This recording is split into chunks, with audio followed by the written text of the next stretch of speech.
Welcome to Nutrition and Fitness 101. It is August 22nd, the last Monday of the month, and we will start with Samantha B, who's going to talk about the lifestyle for sports and why Samantha B lives the Mama G lifestyle. So let's share the screen and get right over to her.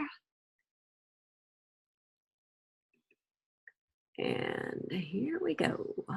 Happy Monday, and this is Samantha B. So, my topic tonight is kind of explaining a little bit about what we're doing here about being better for the rest when it comes to our cardio, our mobility, and our strength training, okay? But to start things off, I just want to say what an awesome job the local gals did during our first group workout session with Mama G's Lifestyle. So you guys did super awesome. For those of you guys that weren't able to come or aren't local to the area, we missed you. And I just wanted to do a little recap of what we did. So that, number one, you guys could either follow along watching the video or do something similar yourself at a local park, in your backyard, or some other place that felt like a place that you can move around a little bit, okay? So we started the session off and we found our core. And I kind of wanted to mention this because I had a couple of assessments with some of our clients, and I interchange kind of the word mobility when we're talking about spinal mobility and finding your core.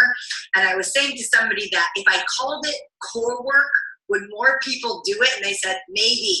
So if you're having a hard time getting your mobility in, think of it as your core work, because that's exactly what it's doing, okay? So we started off that session, and if you guys have a chance to take a peek at it, it is fairly long, so I understand if you need to fast forward or rewind or whatever happens, whatever, so on and so forth, you have time for it. But we started off finding our core, aka doing spinal mobility, okay? We started working on our pelvic heel, which is our first exercise that my husband called out right from the get-go. He knew that we would be starting with because we wanted you to feel where your hips met your spine, okay? From there, we started warming up our hamstrings, doing a couple different leverage positions, and then we started working up the kinetic chain in that spinal region to get us warmed up. I think that everybody really felt their core turn on before we started doing, which I would call our strength segment. So I wanted to touch on this a little bit because some of us that are getting ready to do months 2 and 3, you do start working a program if you are following Mama G's or Samantha B's programming for Mama G's Lifestyle, the experiment. For those of you guys that are doing strength training on your own, or you're doing it maybe as a group somewhere, remember that strength training, you need to really, really adopt the idea that you need to do things as perfect as your body will allow it.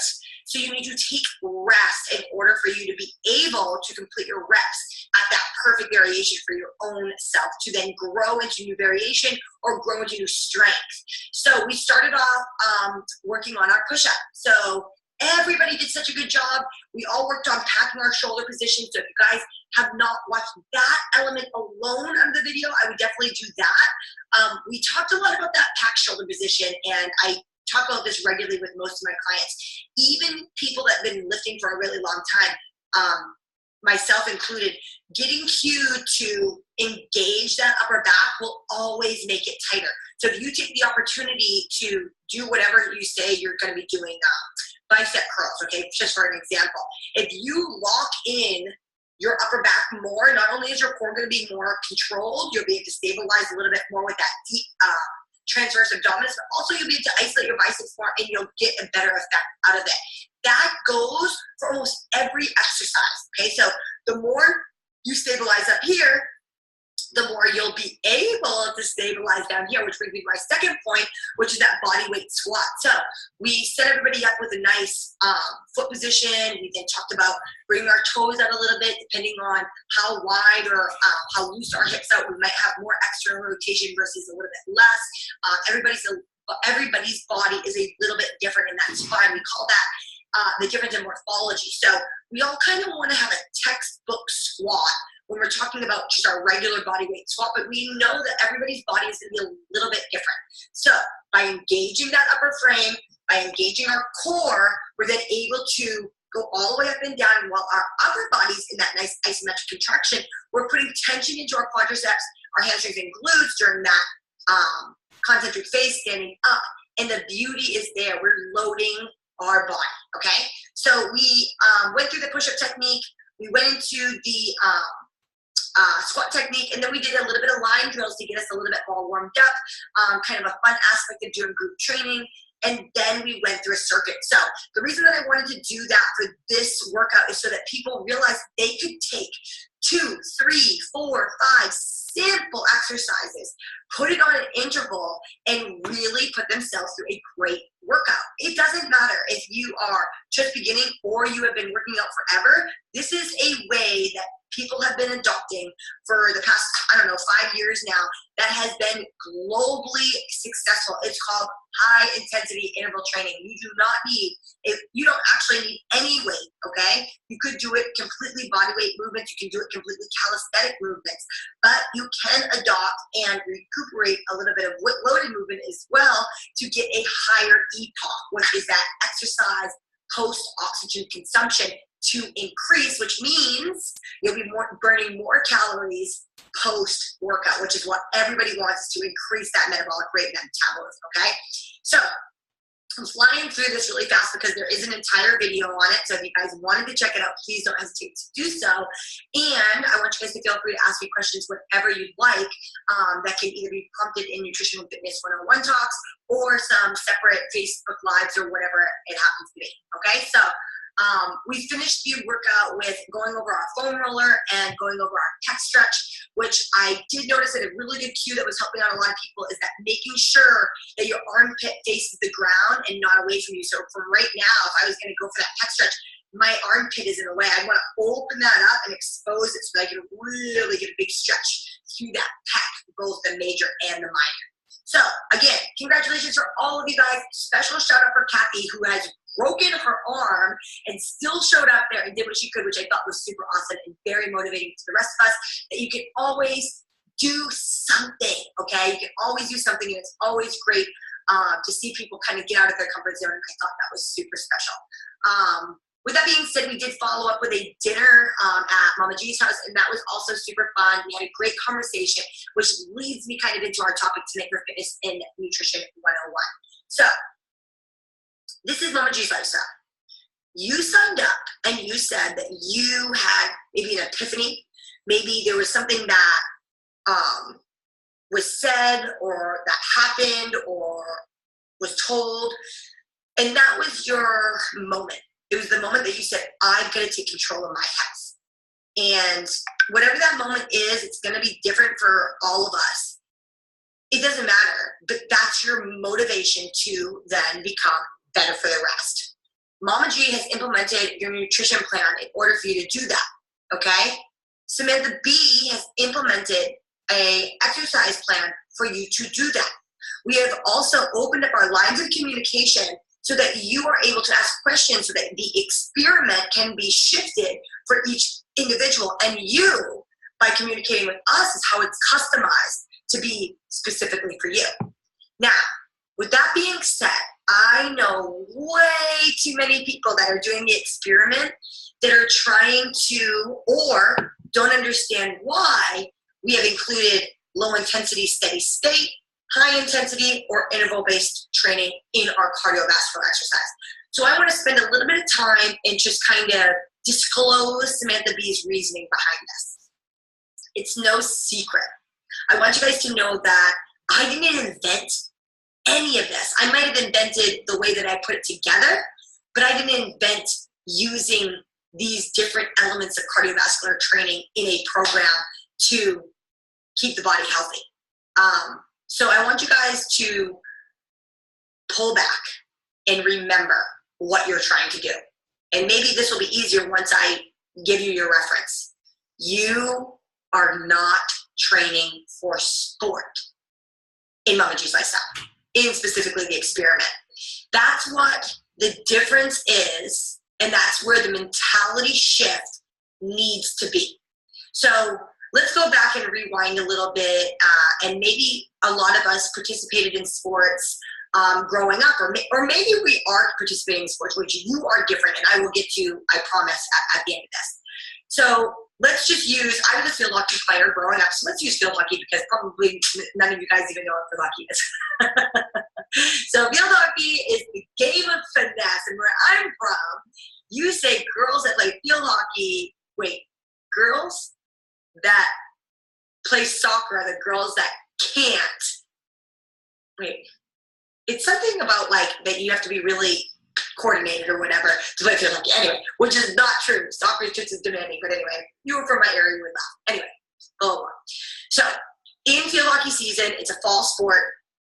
I would train, or field hockey players train summer through for sport, and then they participate in sport, and then they rest, and then they continuously kind of train, but not at that higher of a level. And then when summer comes, and then getting prepared for the season, and then season comes, they work through the season, and then so on and so forth. So that happens over a course of, let's say, depending on when you start, middle school, high school, college, and then if you play any semi-professional or professional sport from there. So we're looking at 3, 4, 4, 8, 11, 9, so maybe 10 to 12 years or so if you're going to play through the duration. Awesome. And then when it's over, and you never want to play again because you're burnt out. No, that's not the case. I wish there was more opportunity, but to be honest. But it's a sport because you're specifically training for one specific thing. You can interchange this with swimming. You could interchange this with skiing. You could interchange this with basketball or football or whatever the sport is. You can also do it to powerlifting. You can also do it to weightlifting. You could also do it to marathon running. You could also do it to an array of things. But the take-home message here is that you are specifically training for an event, or a day, or a game, or something that you are working towards. So you're working up, you're trying to push yourself to this with the finale or whatever, and then from there you need to regress back. That is what sport is. So when you are training at Mama G's Lifestyle for life, you don't need to worry about a finish line. You don't need to worry about making it on game day. You just need to find something that you enjoy, that is providing you with the caloric output that you need, that is not damaging your body, that you're not getting hurt, and again, did I mention that you enjoy? So why I'm saying this is that so many people feel like they should be running, and so many people have injuries, and so many people don't want to do their core, aka mobility. So they're having a hard time lubricating and actually supporting the demands of, say, running. So I want you guys to remember, unless there is, and if there is, please communicate that, because I would love to help you design a program that you can then, that we would then create, and then you would execute. But until that point, until you're actually training for one specific goal, then, and not before then, should you be pretending like you have to work so hard all the time, beating up your body? In years past, let's go 10 years rewind, there wasn't so much suffering when it came to exercise. Like, do you remember like Jane Fonda? Do you remember like Richard Simmons? Do you remember, I mean, there's so many tapes. They were having fun. They were wearing their sexy outfits and they were having fun, okay? Bottom line. They were not destroying their bodies. Some of them might have been in a destroying element, but say general population, the larger part of the population was definitely not pushing themselves to this max. Now, do I have a problem with people pushing themselves to their max? Absolutely not. But if that's your game plan in Mama G's Lifestyle, you had better be doing a lot of self-care. And self-care includes stretching and putting as much time into your stretching as you are in on this high demand impact cardio. Make sure that maybe you have a team, maybe it's I don't know if you're pro chiropractic, you're a physical therapist, you have somebody that you can then talk to that knows your body, sees your body, that can help you. Because what happens when you're training all the time, year on year, year after year, month after month, you're going to put a demand on your body that at some point will be too much. And when it's too much, injuries happen, and nobody wants an injury. Not that you can't be successful with it, like Kathy coming to our workout class, but it's not the funnest state of mind. It's not the funnest physical being. I want you guys to be better for the rest, as in you're not getting injured. I want you, and things happen, okay? Things, you might trip. You might, I don't know, get into a small car accident, God forbid. Maybe things happen, and that's fine. But I don't want there to be chronic issues of overuse because you have been putting yourself in a box that says, I can only do this type of training. I have done it. And maybe you have to do it to realize it, which I've had this conversation with multiple people before. I wish that you could just, I made all the mistakes for you earlier on in my life, and that you could just say, I believe her, I trust her, I'm going to take her credit for it. And you're going to go through your list, and you're going to go through your high intensity bouts, and you're going to start working into your strength. And if you want to work into strength in a class format, that's great. If you want to go to another class format to get a little bit of high intensity interval training, that's great. But overall, you're looking at the grand scheme of things, and you're saying, okay, for 2 days I'm going to be doing strength. For 4 days, you're going to be doing this. For 4 days, you're going to be doing mobility, blah, blah, blah, blah. And then it's very well-rounded, and the intensity is not always at the highest caliber week after week, because you are not invincible. You will break down, especially if you're not putting in as much time for self-care as you are on the output. So that is my major topic for tonight.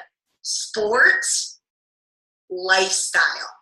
They might have some overlap with some stuff, but for the most part, you don't need, unless you're in sport, you do not need to pretend, or not, I guess pretend isn't the right word. I think what needs to be addressed is that you don't need to put the pressure on yourself and on your body that someone that's in sport does. Now, for those of us modeling this incredibly healthy behavior, we'll then model to our kids and to our family members and to our loved ones and our friends and everybody that's in our supportive circle that you can be fit without killing yourself. And then hopefully this chain of suffering will start to dwindle and dwindle and dwindle. And soon enough, we won't have any problems with overtraining. That would be a beautiful thought. And maybe right here from Mamaji's Lifestyle, we would have invented the reverse in the overtraining scheme.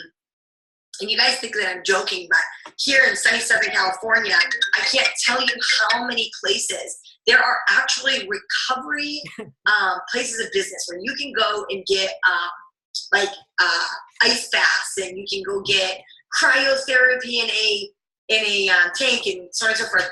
We didn't need that 10 years ago. Why? Because we weren't training that hard.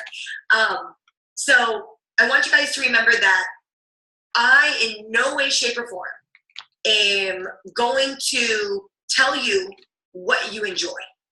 Because if you enjoy going and running every single day, you absolutely love doing sprints, or you absolutely love lifting super heavy all the time, I'm happy that you're happy.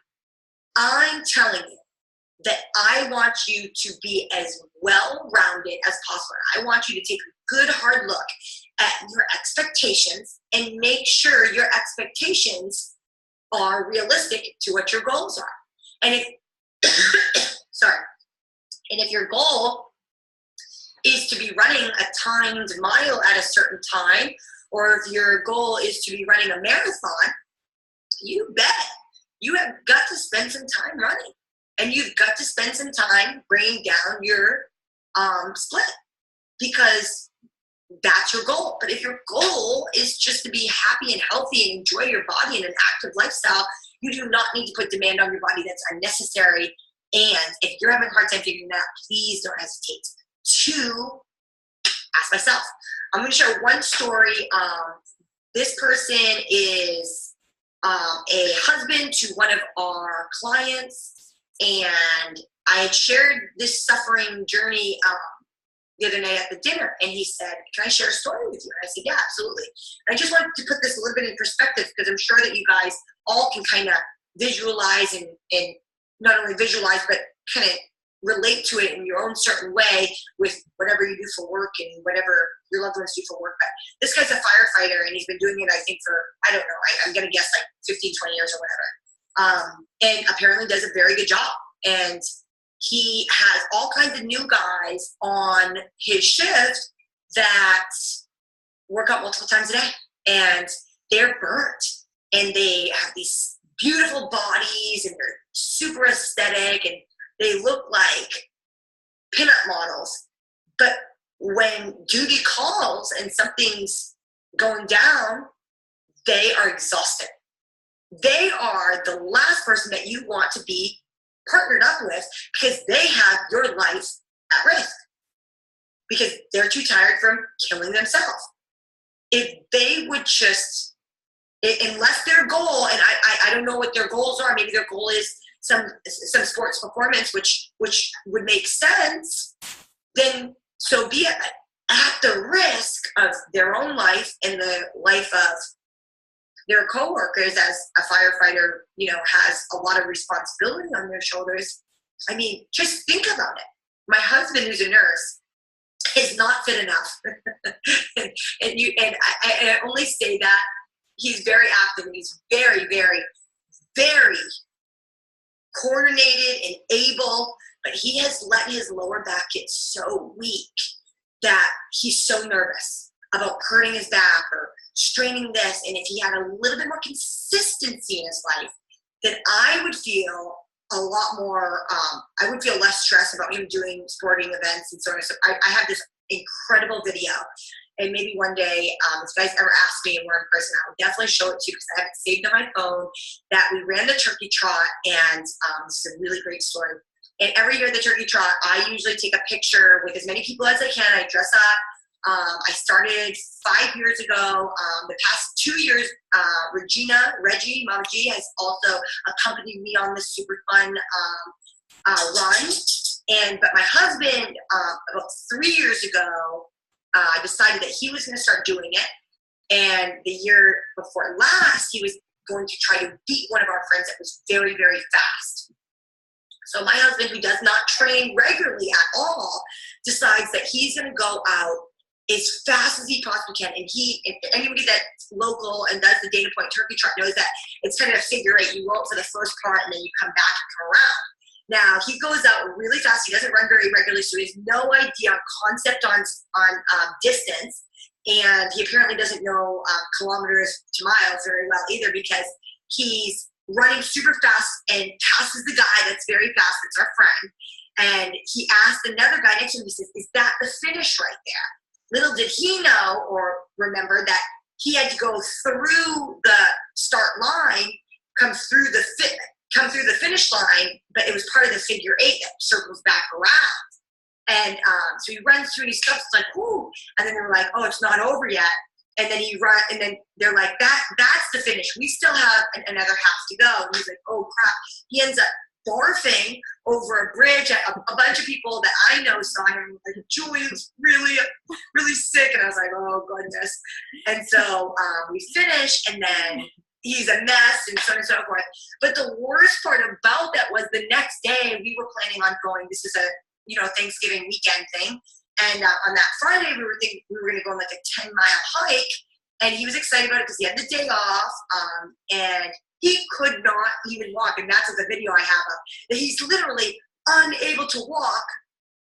Oh, so he was hurt from that for weeks. I mean, he literally could not walk for, I would say, a solid 2-3 days. It was Black Friday that day, like the turkey trot. He said he went to Target. That's the only thing he did that day. And it took him about 2 hours to walk back to the electronics and forward, not because of the crowds, because his calves were like seizing. Ladies and gentlemen, the two opposite spectrums. Okay, so we have this firefighter that's overtrained like a mother, and when it comes to game time, he can't show up, right? And then we have the under-trainer that wants so hard to participate in stuff, but when he does show up, he overtrains himself, and so then they're both not very successful on the day that they that they need or want, okay? That's not what I want for you. What I want for you is I want you to be active. And I want you to have a baseline of strength that makes sense. And do I want you to progress? You bet I do. And as the training effect occurs, you will. As you complete your experiment on the end of those 90 days, I want you to say, you know what, Sam, my next goal, I'm going to start strength training. Awesome. You know what, Sam, on my next goal, I'm going to run a half marathon. Sam, you know what? On my next goal, I might take up obstacle course racing. Awesome. Those are all specific things that then you would then train for and then regress and still stay active in the mix. So without there being so much pressure on you for these 90 days, I want you guys to remember you are just trying to be consistent. You're just trying to get a caloric expenditure to offset your caloric intake so that you can have this great half a pound to pound weight loss, or an average of that, the entire time that you're in the experiment. I don't need anyone to be doing anything crazy unless crazy is your normal and that's what makes you happy, and then I'm all for that as well. So I do have a couple of people training for events right now, which I think is awesome. And I want you to realize that once you train for that event, the goal has been met once it's done, and then you need to pull back.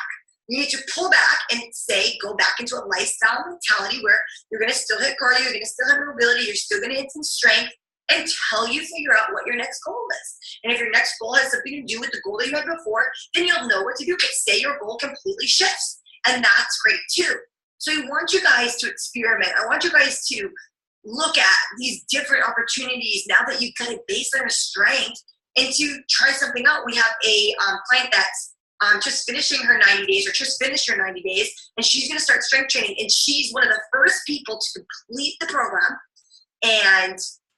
But when I say complete, I mean doing the entire strength and mobility and cardio segments as they are prescribed. And I get to work with her this weekend, and her base strength is gorgeous. And she's never lifted before, power lifts, deadlift, squat, bench. For now, we're working push-up. And we did set up OHB in there, and she did fabulous. And that's because she has built a foundation of strength by regularly exercising and putting tension on her body. Guys, it's that easy. It doesn't need to be sport unless you want it to be sport. Now, here I am talking about, you don't need it to be sport, it's a lifestyle, blah, blah, blah. I am in sport. I am a weightlifter. That's my predominant form of exercise. I do have my other components, like I've said to you on these other things, but my predominant sport is weightlifting. So I lift 2 lifts 3 times a week, those same 2 lifts, and no, it's not boring. And I'm trying to hit specific goals based on weight. And I only have a certain amount of time before I need to fully regress before I'll work. I actually only have one more big working out program before I pull back for almost 2 months. And to me, that's like a long time, but I'll still be doing elements of that same thing, but that'll be my off-season training. And that's where a lot of growth is made. Now, will I lose strength? Yes, I will lose strength in that particular lift, but will I lose like residual strength and functional strength? Absolutely not, because I will continue working on mobility, strength, and cardio in just a different program.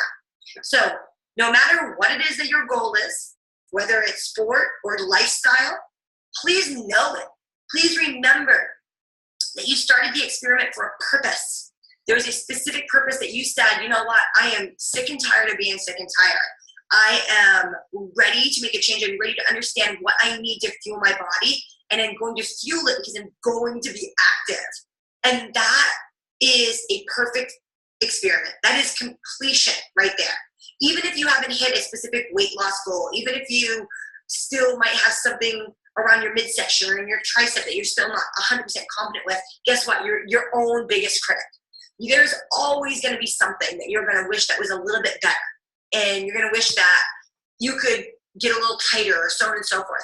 And then, or maybe, and my goal for everybody is to just start to love their body and respect it. Coming from a gymnastics background, and having to evaluate my weight from such a young age, dealing with so much stress about the scale for the majority of my life. It's only been, luckily, since my beautiful daughter Logan was born, that I started to accept my body for one, what it can do, two, that I can build it back from a place that I thought I was never coming back from, and I can be stronger, and I can be and do whatever I want as long as I put the work in, but I'm not anymore going to do it at the expense of here, or my whole body being affected. Overtraining stinks. Overtraining with a resultant injury stinks. Not appreciating your body for what it can do at this stage right now stinks. You woke up this morning. You made great choices on food. You chose to be active. You have all the other things in your life that you're also happy about. Let that be enough. If you want it to be more, then tomorrow it'll be more. And next week it'll be more, because it will snowball. All this awesomeness isn't going away. Like our prodigy, Lisa Photo, who's coming up on her 1-year anniversary with Mama G's Lifestyle. If she would have given up, she wouldn't be where she is right now. But if she doesn't appreciate where she is right now, she'll never go forward. And that's what learning and spending time and appreciating you, everybody in this program, and everyone that you are modeling for outside of this program, that we have this beautiful life to live, and this beautiful life can be lived happily. You're allowed to say, I look good. You're allowed to take a compliment. I'll actually, one more thing about Lisa. I see her 2 times a week, and so I watch her body transform, and I love watching it. It's super awesome. And the other day, somebody that hadn't seen her in a while came up to her and was like, oh my gosh, you look so good. And she accepted the compliment. The first thing. She still said at the end, I still have a long way to go, which we'll work on. She accepted the compliment first instead of saying, oh, no, and not accepting it. Because you know what? You put in a lot of work. Lisa and all of you guys put in a lot of work. You put in a lot of thought. And you get the gift of your own self, your own health at the end of Mama G's Lifestyle. And that, number one, is the most important part. And that is also why Mama G and Samantha B are here. My final little tangent, the final little thing I'm going to bring up is that somebody said to me today, what do you do with people with Mama G's Lifestyle that, one, either don't want to, that can't do it, or two, don't meet the criteria, the expectations. So for those of you guys that forgot, you fill out an application at the beginning of this. So for those guys that you want to refer to us, remember you need to send their applications so that they can fill them out. So we actually read those to make sure that they understand that we're not looking for them to lose 5 pounds to make it to a wedding, and they'll do whatever it takes. Those are the clientele that Mama G and Samantha B want to work with. We want to work with people that have tried everything, that are ready to put in work because they need to figure out, they need to learn. It's like going to school. They need to learn how to treat their body with respect with exercise and treat their body with respect with food. And they need to understand that this whole big world, their friends, their family, their faith, their food, and their fitness are all intertwined and connected into this one beautiful world that we get to have, that needs to have some feelings and some fortitude. But when you filled out that application, when we asked people to fill it out, the people that say they want to lose 5 pounds, a client of mine said, what do you do with those people? She said, refer them to somebody. I said, who would I refer them to? I don't believe in anything else. I don't live this lifestyle because I think it's a fad. I live this lifestyle because I know it's a lifestyle and I can live it easily without much work involved now, and I can be healthy. And how can I prove that? Number one, I wake up every day with energy. My body feels really strong.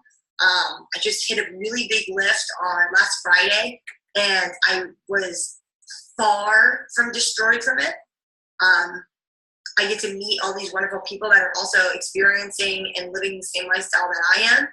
And I know that in 10 years I can do this, in 20 years I can do this, in 50 years I can do this. And I cannot say that about any other program. And so if I was going to then refer myself or refer those clients to somebody else, I would be dishonest, and I cannot do that. I have seen and watched, and I continue to see and watch so many people destroy their metabolism and destroy their bodies. And I think that the people that aren't ready yet will be ready in the future, because they will continuously see myself and the other people working this program model how good it feels to be living a long and healthy life with calculated exercise and calculated food. So, ladies and gentlemen, there is no magic potion except for the magic potion that you hold within yourself, that you wake up every single morning and you make the choice that you're going to think about what you're going to eat for the entire day. You're going to think about how you're going to treat your body in regards to moving it. And if you are ready to compete into sport, whether that's running or whether that's swimming or whether that's has something to do with weightlifting, then I'm really excited for you. But for those of you guys that are just trying to live a healthy lifestyle, just be active. Okay? Use your list to gauge with your heart rate monitor and to see where you are, and that will continuously grow because the training effects are a real thing. And eventually you'll be able to do your low intensity steady state training running. You'll be able to do it doing a lot of different things if that's what you choose to do that you actually enjoy. Remember, part of this life is enjoying it. So don't use and don't do things that you constantly hate. Do something that you enjoy. And remember, guys, we are here for you. So if you're having a hard time figuring out an option, I can probably come up with one or help you come up with some. If you have goals that are shifting, if you want to try something new, run it by me. Give me a heads up, and I'll give you my 411. Send videos, send questions, send comments, and continuously send me those heart rate charts because they're awesome. And we have such an awesome group right now. We are opening up for the next month for August. So if you guys have anybody interested in how you are becoming better for the rest, then please send them to www.mamajslifestyle.com. They do need to fill in an application, and we will get back to them shortly. Ladies and gentlemen, I am Samantha B, and you are better for the rest. Knocks it out of the park again. Man, it's hard to follow up to that, Samantha B. Holy crud. Anyway, excellent job, right, everybody? Good job, Samantha B, Logan, Lily, you doll baby. All right, well, I'm glad that Samantha said those F words, because I was like, I'm going to talk about those F words. I'm going to talk about the why of the Mama G lifestyle. We're going to talk about the food aspect of it, but let's just reiterate all of those things because we're going to hit those in the next coming weeks, right? The food, nutrition side of it's so critical, and that's what I'm going to delve into now. Samantha just talked about the fitness, exercise component, how important that is. She mentioned that faith, spirituality aspect of what drives you every day, the family and the friends, the people we role model for, the people that want to sabotage us, right? All of those people in our lives that mold us and we mold them, our feelings. Lots of tears this week from lots of people. Guess what? You cannot deny the emotion behind what you put in your body, how you treat your body. And the last F is foresight, right? We can't fail to think about how we're going to change the future, right? What we're going to do for the environment, what we're going to do for future generations. So all of these things are critical. But let's go back to the basics, because one of the most important things that we want for you to know is why you do something. Not just because Mama G or Samantha B says to do it, right? We want you to do things because you understand the process, right? Well, that ketogenic diet, blah, blah, blah. Well, wait, why is it bad? Or why is it good? Or why do we get to eat carbohydrates? My friends don't understand. They don't get to eat carbohydrates. So we have to talk about the aspect of the food. So number one, establish the goal for every single one of us, and my goal for everybody in the entire planet, regardless of your scenario, is to live a long, healthy, independent life. right? We have factors we can't control. You guys already know that. But we can control how we treat our body, what we put in our mouths, and how we move our bodies, right? We can choose to do things like put seatbelts on and use sunscreen and eat healthy food to reduce our risk of disease, et cetera, et cetera. So number one, big goal. Now, some people need to lose body fat. Some people need to gain weight, not only just body fat, but muscle. Why do we need those things? So calories matter. And what your goal is with your calories is between you and me. We established that the majority of those of you in the group are looking to reduce body fat, not only because you want to feel better, not only because you want to look better, not only because you want to put those damn pair of pants on that you've had in your closet for the last 10 years, but because we know by losing that weight, we will reduce your risk of heart disease, stroke, cancer, diabetes, blah, blah, blah, blah, blah. All right, lots of great things are going to happen with that. So we must be in a calorie deficit. All right, and when we talk about, I apologize for the phone, when we talk about calorie deficit, we also have to talk about the fact that we can't be in too much of a body deficit. What we want to avoid, and I'm going to use this term multiple times a night, is we don't want the body to go into an emergent mode. We don't want it to think there's an emergency. What's happening here? Like with the ketogenic diet, and I'll talk about this more in the future. Ketogenic diet works, uses body fat for fuel because it is being starved of the nutrients it needs for energy, which are carbohydrates, right? And so when the body's starved of it, it goes for the best fuel source it can to get that energy, and that's body fat. That's an emergent mode. Your body doesn't like it. Just like when people intermittent fast, just like when people go on starvation diets, your body is in emergent mode. It doesn't like it. Think about a bear that goes into hibernation, all right? The body is very smart. The bear's body is very smart. When the bear goes into hibernation, the metabolism slows down. And guess what? Then the bear doesn't need to use up the reserves of its stores, right? That bear's been hoarding food. That bear's been storing fat so that it could get through the long winter on that body fat that it now has in reserve.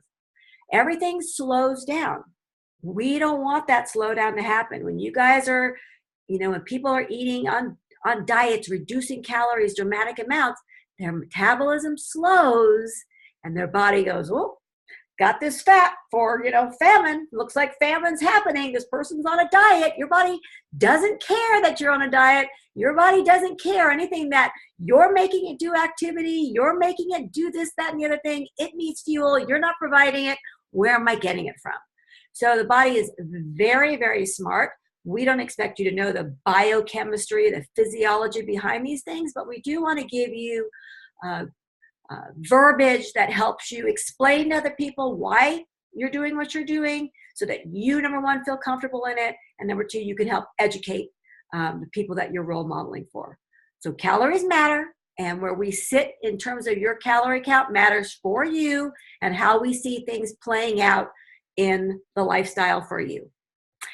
We talk about the macronutrients, the big nutrients. So they're the nutrients that give you your calories, your energy, the carbohydrates and the fats and the proteins. I'm going to delve mostly into that. So we're going to set that aside for a minute.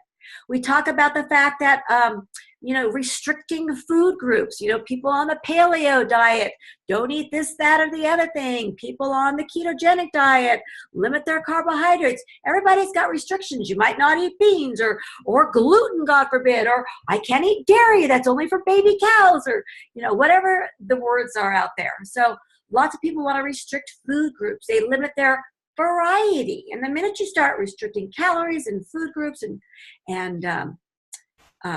causing yourself to be starving, your body craves those things. So our goal is to help you not have cravings, not have spikes in blood sugar, make you feel really good, and most importantly, as you know, We want your food to taste nutritious and delicious. And anybody who's ever made a Mama G recipe, anybody who's ever copied a recipe that somebody, or a food, MyFitnessPal food group or meal that somebody's put together, or come to a Mama G's dinner or anything else like that, you know that we are eating ridiculously beautiful food. So let's talk about carbohydrates, all right? When we eat a variety of carbohydrates, and we'll talk about what those look like, we're eating lots of different nutrients. We're getting lots of different vitamins and minerals. Carbohydrates, by the way, are the body's number one choice for fuel. It is your number one energy source. Carbohydrates, in all of their glory, provides you with variety, provides you with different taste profiles, provides you with satiety, because we actually can eat like tons of non-starchy veggies, right? Moderate portions of starchy grainy carbs, but ultimately we can eat all of them. And what's most important you understand is that, again, that carbohydrate, so remember this, is your main fuel source, period. Everybody, every human being on the entire planet. Secondly, carbohydrates are needed for proper cellular function. Our body is made up of billions of cells. If the cells aren't functioning properly, you don't get to live a full, healthy life. And it's just so important for the different body parts. So let's talk about what carbohydrates are. Carbohydrates come in the form of starches, sugars, and fibers. Let me take a drink of water. Starches, you know, we talk about starchy grainy carbs, breads and cereals and rice and crackers and pastas and potatoes and peas and corns and beans. Oh, sorry, Siri. And potatoes. Yeah, I already said that. Those are our starches. Now, far cry from white crap, right? Don't forget. You know, we want to limit the white bread and the white flour and the white starches.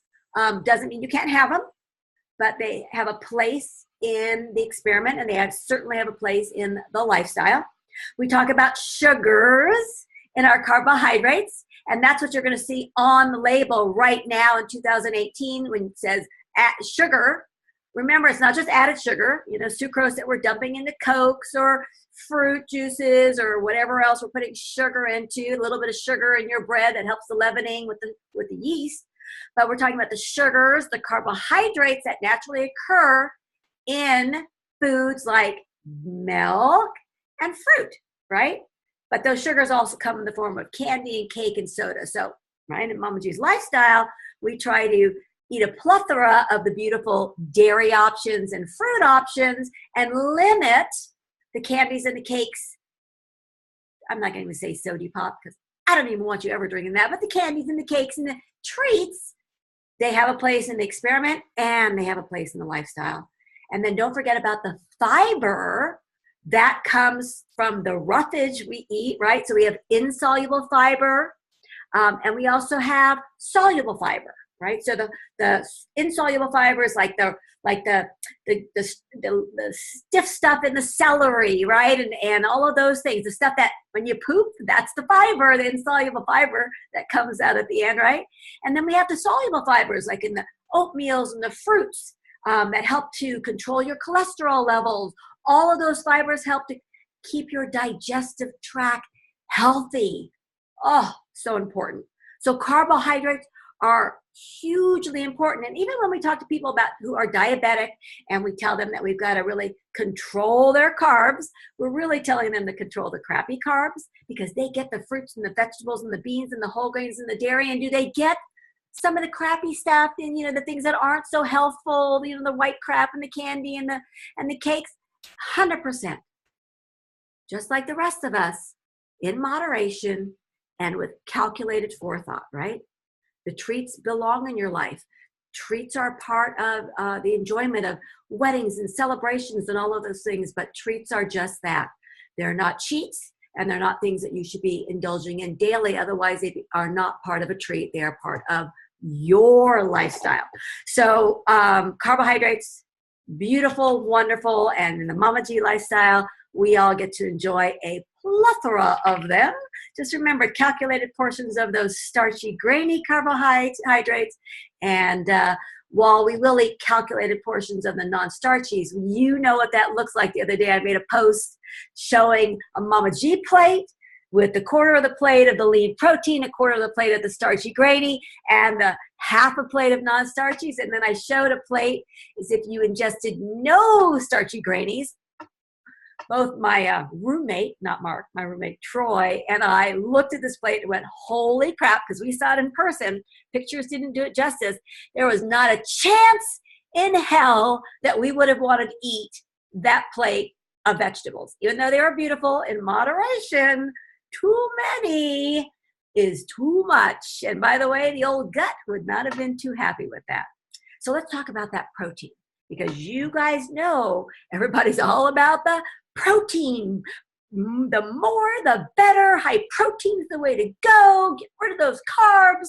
So protein, we all know, people are going to say, is about repairing and strengthening muscle tissue. 100%. Absolutely. Protein helps with the repairing of your muscle tissue and the strengthening of your muscle tissue. But it doesn't mean more is better. We know that building protein helps to build and maintain lean body mass. Now, you guys know we want more muscle. Now, don't think that you're going to get big muscles like Mama G and Samantha B. Takes a lot of work. If you want them, we can help you out, kind of guide you in that direction. But don't be thinking that getting those little squats in, those bicep curls in, those shoulder presses in are going to make big fat muscles, because it ain't going to happen. It takes work. But realize that we need adequate carbohydrates and fats, which allow for less protein, because if we're eating more protein, we're going to utilize that protein for energy. And we need that protein for building and repairing and maintaining that lean muscle mass, all right? So it's just the right amount, right? So we can say with Mama Bear and the Papa Bear and the Baby Bear, our carbohydrates are Papa Bear portion size. And our fat is Mama Bear portion size. And our protein is Baby Bear portion size. But that's just right for us to have that long, healthy life and to be able to provide all the nutrition our bodies need. So let's talk about the fact that muscle growth can only happen with exercise and diet combined. So people say to me, oh, well, you know, I want to get stronger. I'm not working out yet, but I'm going to eat a higher protein diet because that's going to help my muscles grow. Nope. It's got to be the combination of exercise and eating that helps us to grow muscle, period. It's also important that we're eating high quality protein, right? So a lot of people want to delve into protein powders. Now, I'm going to say I'm not a never, ever, ever protein person, powder person. Some people in my practice, some people in my life, even myself at times, need a protein powder. Guess what? That protein powder is going to have simply whey protein or pea protein, no non-nutritive sweeteners, no list this long of ingredients and things that I can't read or pronounce or know what the hell they do. But for the most part, high quality protein, 20% of what we ingest every day should be coming from lean meat, fishes, fish, egg, poultry, low fat or non-fat dairy, and soy products, period. And because we're eating throughout the day, we know also that the research shows that when we're eating every 2 to 3 hours a day, which is what we end up doing, when we get our snacks involved there too, that protein throughout the day in modest amounts will help us grow our muscles even more consistently. So proteins, as you may or may not know, consist of amino acids. Amino acids are the building blocks of our protein. So you may hear people say, oh, I got aminos in my pre-workout. I got aminos in this bottle. And it's like, okay, well, I get aminos when I eat my protein, right, from my nutritious and delicious meals. But the protein supplementation out there is crazy, and a lot of people are into these aminos, and now you understand what that means. But realize that our body structure depends on protein, right? Protein regulates our cells, our tissues, and our organs. None of that regulation of those cells can happen without protein. So protein is critical. Protein also helps make neurotransmitters, right? The neurotransmitters is what sends all of the signals to our body from our brain. Critical, right, to brain health. Hemoglobin, you all know what hemoglobin is? That's the red blood cells that carry oxygen to the cells. It's a protein. So protein's critical to our body functioning. But one of the things that we can say about animal proteins is, number one, they consist of zero fiber. Okay, that's a big deal because we know that fiber is critical. We know that fiber helps reduce our risk of colorectal cancers and heart disease and stroke and diabetes, et cetera, et cetera. They help makes us full. I can go on and on and on. So when we look to animal proteins, we want to look to lean sources of the meat and the fish and the poultry and the dairy and the limited amount of eggs, right? But we have to also remember that we can get a plethora of protein from vegetables. And you guys already know that when you build your meals on MyFitnessPal and you notice that your protein is stinking high, even though you may have only had 2 ounces of a chicken or a fish in there, right? You already know that because you see it in your everyday calculations on MyFitnessPal. Remember, in the files section of the Facebook page and soon to be in a important stuff area on the website, Samantha B, write that down, we have a cheat sheet on vegetable proteins and where you can find them. So print it out, utilize them. But vegetable proteins, as you know, we see it in our tofu and soy products. We see it in our grains and our vegetables. Those vegetable proteins, as well as those animal proteins, provides different nutrients. The fiber comes from those vegetables, right? Vitamins and minerals are assorted. And then, by the way, only with the vegetables and the fruits, but I say vegetable because we're talking about protein right now, those phytochemicals, those antioxidants, those foods that are all anti-inflammatory. Guess what? Those animal source proteins, again, that's why we eat them in limited amounts, especially the high saturated fat animal proteins cause inflammation. And we are trying to reduce the inflammation in our body. And the only way we can do that is with less animal protein and more plants in our life.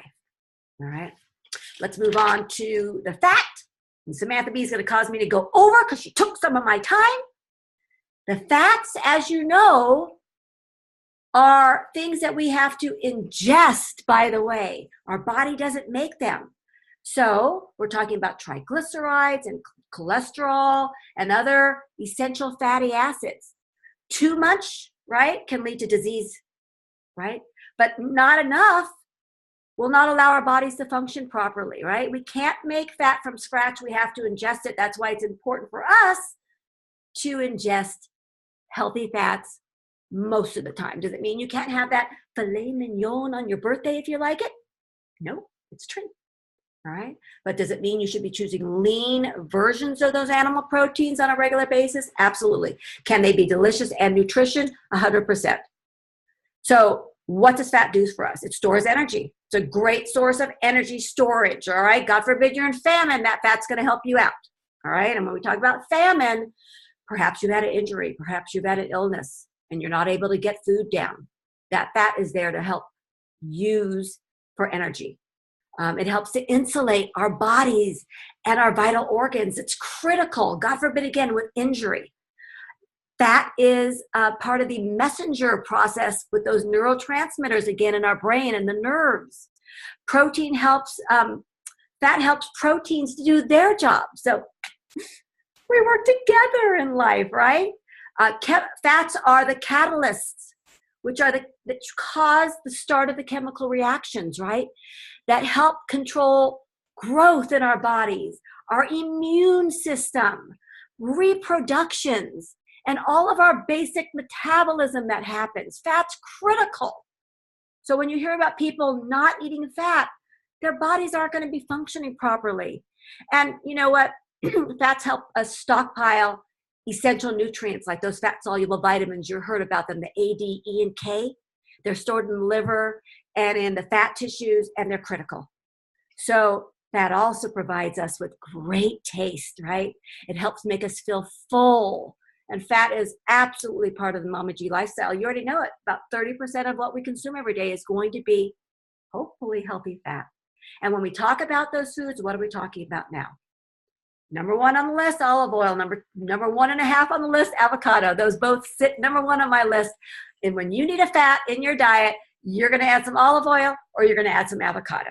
We also know that we have nuts and seeds and soy products, right, that are at the top of the list in terms of adding fat. But they also provide you with some protein, right? They also provide you with lots of other nutrients in terms of vitamins and minerals.